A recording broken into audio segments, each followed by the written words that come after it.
From there, they spread to Gansu province and the town of Machu. Trouble has also been reported in several other locations nearby.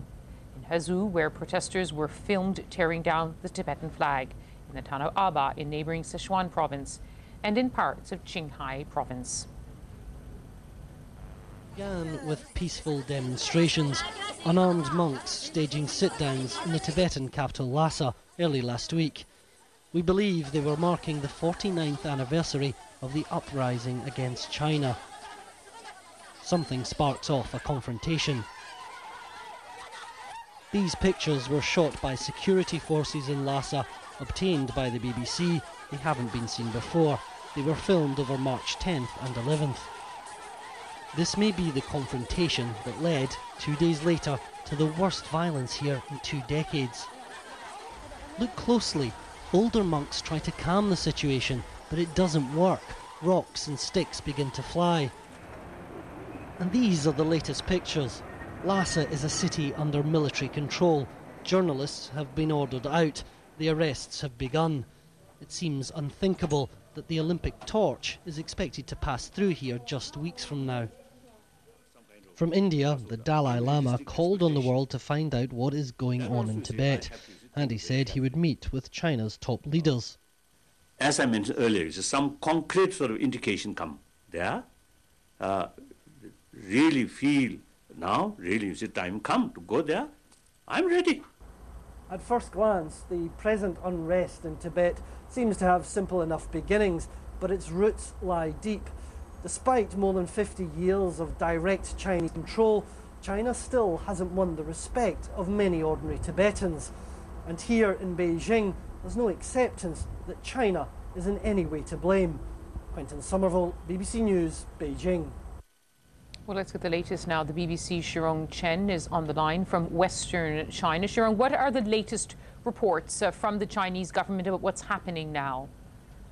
We just heard from the official Xinhua news agency that there are 4 deaths in the Western Sichuan province, possibly in the Aba prefecture.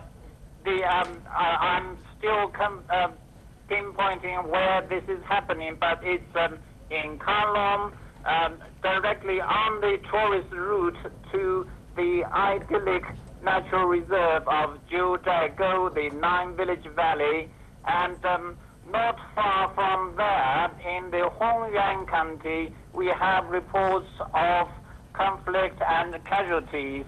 And in another prefecture next to Tibet Autonomous Region, we've just heard confirmed report that at least 1 soldier died in a Buddhist institute. The situation here in Western Sichuan province is really tense. There are also reports that the general protest and the grievances of the Tibetan communities in many cases have degenerated into looting, smashing.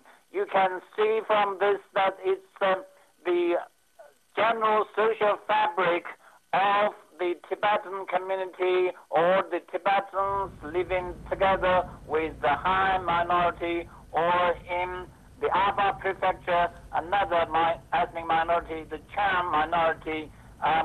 They traditionally have conflicts already, and with the latest wave of protests, things look like getting out of control. That's why the Chinese authorities are getting even more worried. They realize it is so difficult now to put the lid on things, and they have to report something about what is going on here. Shirong Chen, thank you very much for joining us with the latest update from Western China. In about 5 minutes, we'll have reaction to the ongoing crisis from Thupten Samphel. He's a spokesman for the Central Tibetan Administration in the northern Indian city of Dharamshala.